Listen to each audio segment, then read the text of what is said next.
اعوذ باللہ من الشیطان الرجیم بسم اللہ الرحمن الرحیم ما کان محمد ابا احد من رجالکم ولکن رسول اللہ وخاتم النبیین وکان اللہ بکل شیء علیما۔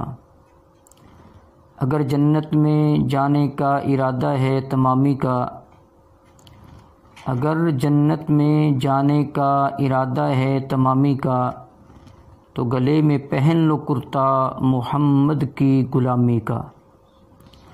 باغ جنت میں محمد صلی اللہ علیہ وآلہ وسلم، باغ جنت میں محمد مسکراتے جائیں گے، پھول رحمت کے کھلیں گے، ہم اٹھاتے جائیں گے۔ اے جنت تجھ میں حور و قصور رہتے ہیں، مانا ضرور رہتے ہیں۔ اے جنت تجھ میں حور و قصور رہتے ہیں، مانا ضرور رہتے ہیں۔ اے جنت میرے دل کا طواف کر، میرے دل میں حضور رہتے ہیں۔ انتہائی قابل احترام شیخ رضوان اللہ سیالوی صاحب، صدر اسٹیٹ یوتھ پارلیمنٹ مرکز ضلع فیصل آباد، محترم محمد حمزہ گوندل صاحب، general secretary state youth parliament مرکز ضلع فیصل آباد، جناب محترم شہیر صاحب، اور انتہائی احترام کے لائق محترم امتیاز صاحب، اور باقی جتنے بھی ارکان ہیں، میں آپ تمام احباب کے جذبے اور آپ کی محبت کو سلام پیش کرتا ہوں کہ آپ نے ختم نبوت کے لیے اپنے جذبات کا اظہار کیا ہے۔ صرف جذبات تک نہیں بلکہ عملی میدان میں آنے کے لیے آپ نے ایک سٹیپ عبور بھی کر لیا ہے، جو کہ سوشل میڈیا کا ہے۔ یہ سوشل میڈیا کا سٹیپ یہ آخری نہیں ہے، یہ پہلا سٹیپ ہے۔ جیسا کہ امتیاز بھائی صاحب نے کہا کہ ہم نے اس سے آگے بھی جانا ہے، ہم نے عدالتوں میں بھی ختم نبوت کی جنگ لڑنی ہے۔ صرف ہم نے نعروں کی حد تک نہیں رہنا، صرف ہم نے الفاظ کی حد تک نہیں رہنا، بلکہ انشاءاللہ عملی میدان میں آ کر ہم نے صحابہ کرام رضوان اللہ علیہ مجمعین کے نقش قدم پر چل کر ملک پاکستان میں، جس ملک کی بنیاد لا الہ الا اللہ محمد الرسول اللہ ہے، تو اس پاکستان میں ہم نے انشاءاللہ العزیز ختم نبوت کے متعلق جو بھی فتنہ اٹھے گا، ہم نے ان کی سرکوبی کے لیے اور انہیں شکست دینے کے لیے جو بھی قدم اٹھانا پڑا انشاءاللہ ہم قدم اٹھائیں گے۔ صحابہ کرام رضوان اللہ علیہ مجمعین، جن میں سے امتیاز بھائی حضرت ابوبکر صدیق رضی اللہ تعالی عنہ کا ذکر کر رہے تھے کہ جنگ یمامہ میں سیدنا ابوبکر صدیق رضی اللہ تعالی عنہ نے خالد بن ولید رضی اللہ تعالی عنہ کی قیادت میں لشکر کو بھیجا۔ اس سے پہلے اگر ہم دیکھیں کہ ناموس رسالت کے لیے اور ختم نبوت کے لیے صحابہ کرام نے کتنی قربانیاں دی ہیں۔ نبی علیہ الصلوۃ والسلام کے پیارے صحابی حضرت حبیب بن زید رضی اللہ تعالی عنہ، میں آج قرآن کریم اور حدیث کے زیادہ دلائل نہیں دے رہا، کیونکہ کل کی جو گفتگو تھی اس میں الحمدللہ پہلے میں نے قرآن کریم کے دلائل دیے تھے ختم نبوت کے حوالے سے، اور اس کے بعد میں نے متعدد احادیث سے ختم نبوت کو ثابت کرنے کی کوشش کی تھی۔ تو آج اس لیے میں اس سے تھوڑا سا آگے جا رہا ہوں کہ صحابہ کرام رضوان اللہ علیہ مجمعین نے ختم نبوت کے لیے کیا کردار ادا کیا ہے، اور آج ہمارے لیے کیا وہ امر ضروری ہے کہ جن چیزوں کو سامنے رکھتے ہوئے آج ہم بھی ختم نبوت کے لیے اپنے آپ کو اور اپنے وقت کو اور اپنی استعداد اور صلاحیت کو ہم بھی ختم نبوت کے لیے استعمال کریں، یقیناً یہ ہمارے لیے کسی سعادت سے کم نہیں ہوگا۔ حضرت حبیب بن زید رضی اللہ تعالی عنہ کو نبی علیہ الصلوۃ والسلام نے مسیلمہ کے پاس بھیجا ایک خط دے کر۔ جب مسیلمہ کے پاس سیدنا حبیب بن زید رضی اللہ تعالی عنہ نبی علیہ الصلوۃ والسلام کا خط لے کر پہنچے تو اس نے کیا کیا؟ اس نے پوچھا کہ کیا آپ گواہی دیتے ہیں اتشہد ان محمد رسول اللہ؟ آپ گواہی دیتے ہیں کہ محمد اللہ کے رسول ہیں؟ حضرت حبیب رضی اللہ تعالی عنہ نے کہا نعم، میں گواہی دیتا ہوں کہ بے شک محمد صلی اللہ علیہ وسلم اللہ کے رسول ہیں۔ پھر اس نے کہا کہ اے حبیب، آپ گواہی دیتے ہیں کہ میں یعنی مسیلمہ اللہ کا رسول ہے؟ حضرت حبیب رضی اللہ تعالی عنہ نے جو جواب دیا، کہا اے مسیلمہ، یہ جو تو نے الفاظ ادا کیے ہیں، ان الفاظ کی اتنی وقت بھی نہیں ہے کہ جس کے بارے میں میں کہہ سکوں کہ میرے کانوں نے آپ کے الفاظ کو سنا ہے۔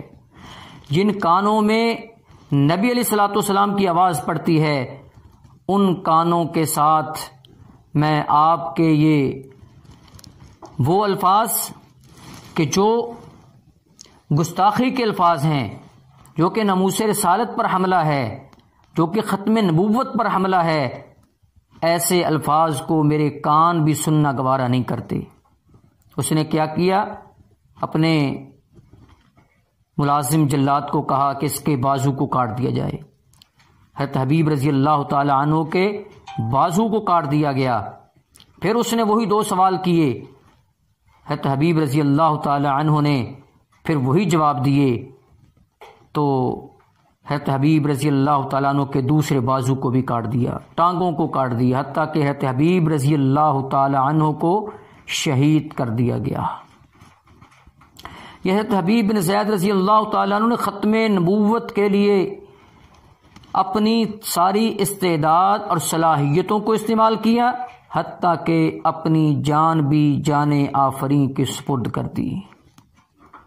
ہماری جانیں صحابہ کی جانوں سے افضل نہیں ہیں، ہماری مشغولیات صحابہ کی مشغولیات سے افضل نہیں ہیں، ہماری مصروفیات صحابہ کی مصروفیات سے افضل نہیں ہیں، ہمارے کام صحابہ کے کام سے افضل نہیں ہیں۔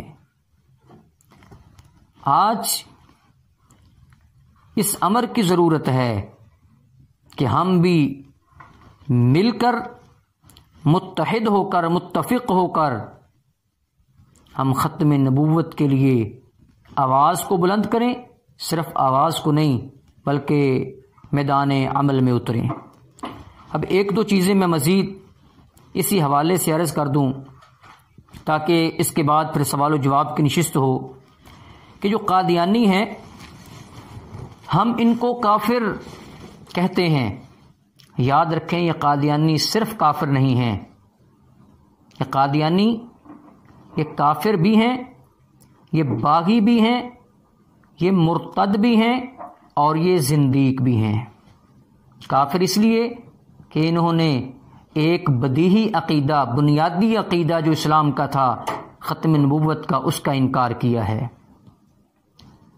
اور باغی اس لیے کہ جو ملک پاکستان کا آئین بنا ہے یہ اس آئین کو تسلیم نہیں کرتے، ملک پاکستان کے آئین کے دشمن ہیں، دین اسلام کے دشمن ہیں، اس لیے یہ باغی بھی ہیں۔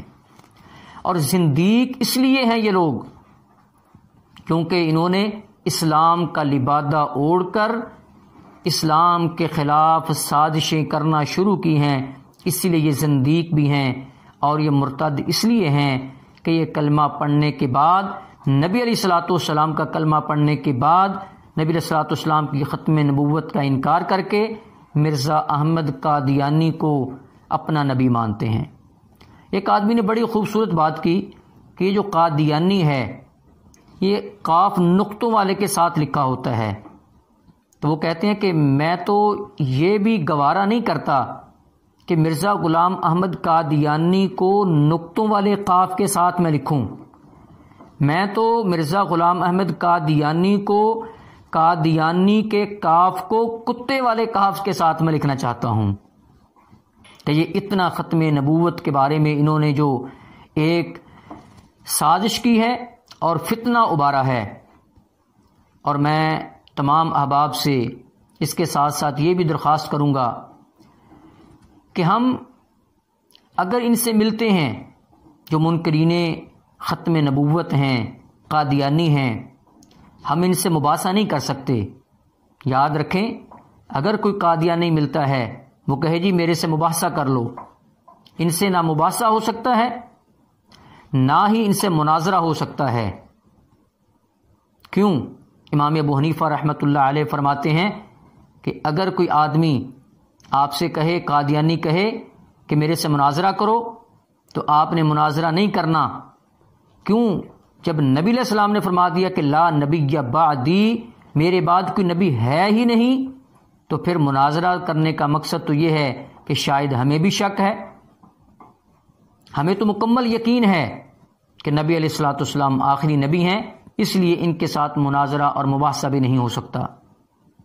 اس کے ساتھ میں آخری بات کر کے میں اپنی بات کو مکمل کرتا ہوں کہ جس طرح صحابہ کرام رضوان اللہ علیہم اجمعین نے قربانیاں دیں ختم نبوت کے لیے، اسی طرح بعد میں ملک پاکستان کے قیام کے بعد جو تحریکیں چلی ہیں ختم نبوت کی، 1948 میں تحریک ختم نبوت چلی ہے، پھر اس کے بعد 1953 میں ختم نبوت چلی ہے، اس کی تحریک چلی ہے. 1953 میں جب تحریک ختم نبوت چلی ہے، سینکڑوں کی تعداد میں مسلمانوں نے اپنے آپ کو جیل جانا گوارا کر لیا، لیکن ختم نبوت کی آواز کو دبانا گوارا نہیں کیا. اور وہیں پہ جب 1953 میں متعدد مسلمان پاکستان کے اندر ختم نبوت کی تحریک کی وجہ سے جب جیل میں بند کیا گیا، ایک نوجوان کی ماں والدہ جیل میں بیٹے کو ملنے کے لیے جاتی ہے، جا کر روتی ہے. جیلر نے کہا، جو جیل والا تھا وہاں پہ، اس نے کہا کہ ماں بڑی نرم دل ہے، تو میں ماں سے کہتا ہوں بیٹے سے کہو معافی مانگ لے، میں اس کو چھوڑ دیتا ہوں. جب اس نے اس نوجوان کی ماں سے کہا کہ معافی مانگ لو، اس ختم نبوت کی تحریک سے ہٹ جاؤ، میں چھوڑ دوں گا، تو اس نوجوان کی ماں نے جو تاریخی الفاظ کہے، تاریخ کی کتابوں کے اندر وہ ثبت ہیں، اس ماں نے کہا کہ میں نے اپنے بیٹے کو شروع سے لے کر اب تک ختم نبوت کے لیے میں نے پالا ہوا ہے. کتنی خوش قسمت یہ مائیں ہیں. تو اب میں تمام احباب سے اس کے ساتھ ساتھ یہ گزارش کروں گا کہ ہم بھی عملی طور پر میدان میں آئیں اور اس کے ساتھ ساتھ خود ہم مطالعہ کریں. جو ختم نبوت پر کتابیں ہیں تو ہم ان کا مطالعہ کریں، تاکہ مطالعہ کرنے کے بعد اگر کسی کے ساتھ ہماری بات ہوتی ہے تو ہم دلائل کے ساتھ ثابت کریں کہ نبی علیہ الصلوۃ والسلام آخری نبی ہیں. وما علیہ الا البلاغ. اب سوال و جواب کی نشست ہوگی انشاءاللہ.